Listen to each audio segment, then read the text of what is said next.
Kideaters, verse Zoo BoyZ, chapter 13, part C.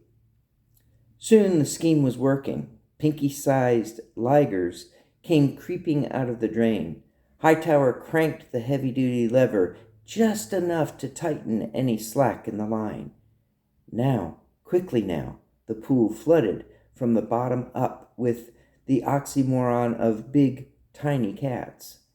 Major was stalling so she could swoop up as many as possible, and maybe even the mother. A few more slipped out, looking like a faucet slowing down to just the last few drops. Ronnie lost Tina in the thousands, and he quickly forgot about her temporarily because there was something much bigger coming into view. The grate in the bottom of the pool popped up and flew into the air, clearing the edge of the 9-foot deep end of the pool. From there emerged what must have been the mother of these tykes. Ronnie cried out, "Look, it's her mom!"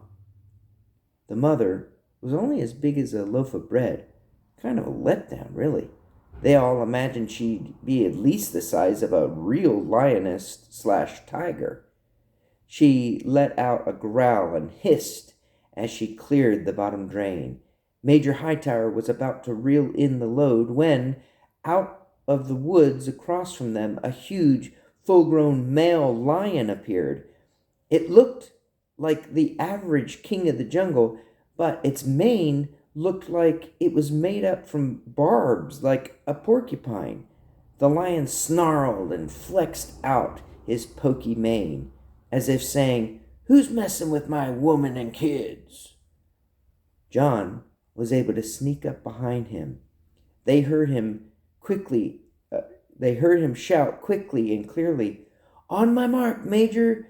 Get set!" John kicked the papa lion from behind, pushing the beast into the pool with his family.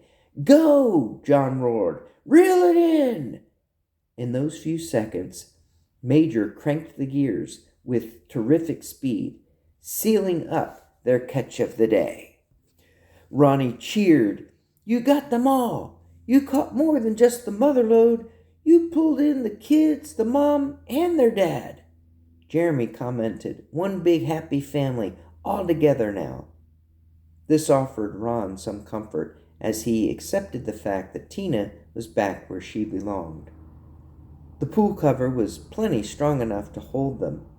Hightower swung the crane-like wheelchair assistant device to the side, bringing the bundle onto the deck. She jumped up and used huge zip ties to seal them in. She coached the boys. "The task isn't over yet. They won't be able to breathe in very long inside the vinyl casing."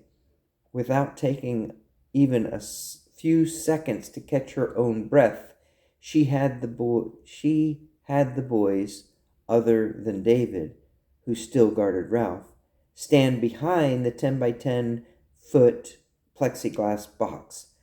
"Push toward me," she told them as she lined up the makeshift bag full of the lion pride. Then she used a machete to cut the part that connected to the small crane. She double-checked the alignment one last time and hollered, "Here we go!" She swung the blade one more time, slicing off the zip ties.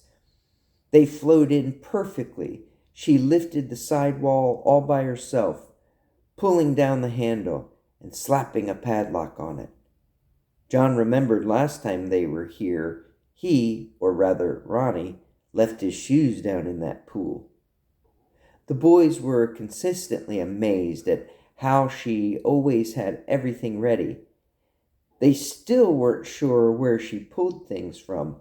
As soon as she was done making sure the pride of lion-like cats were secure in the case, she checked on their human hostage. He was there, but Dave was gone. She yelled extra loud, "David!" Ralph answered, "He ran away."